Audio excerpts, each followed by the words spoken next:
16. The state of vacancy should be brought to the utmost degree, and that of stillness guarded with unwavering vigor.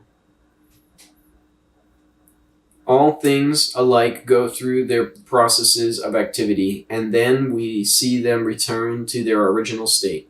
When things in the vegetable world have displayed their luxuriant growth, we see each of them return to its root.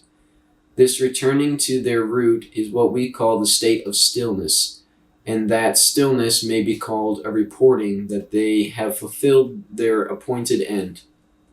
The report of that fulfillment is the regular unchanging rule. To know that unchanging rule is to be intelligent. Not to know it leads to wild movements and evil issues. The knowledge of that unchanging rule produces a grand capacity and forbearance, and that capacity and forbearance lead to a community of feeling with all things. From this community of feeling comes a kingliness of character, and he who is king-like goes on to be heaven-like. In that likeness to heaven he possesses the Tao. Possessed of the Tao, he endures long, and to the end of his bodily life is exempt from all danger of decay.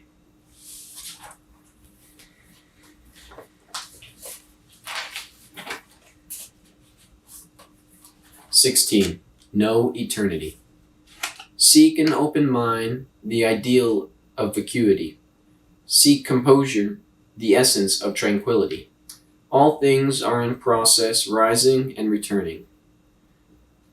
Plants blossom for a season, then return to the root.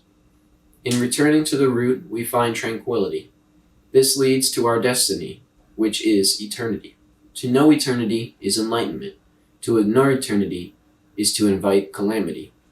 Knowing eternity means seeing the big picture. Seeing the big picture is broad-minded.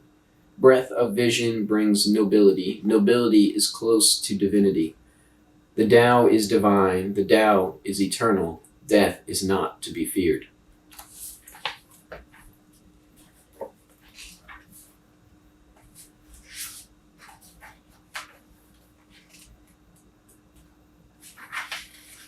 "16. Know eternity.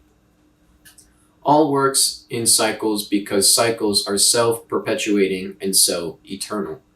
All that comes goes, all that goes returns. To see this in the world is to find the path of the Tao, to emerge and complete a function only to recede and prepare to begin anew. No end to the cycle, no point of less importance, no separation of the path and destinations. To live without cycles, to collect and hoard, to take and not give, is to ask for a swift end. Without a cycle to perpetuate life, life is quickly extinguished.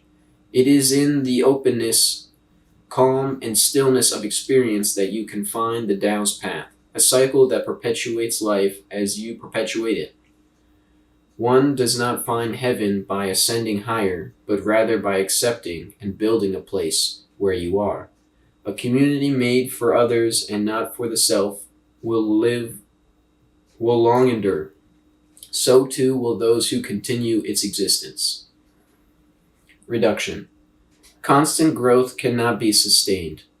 The ascended complete their role, and on realizing this, fall away and rest, so another may rise up. Peace out.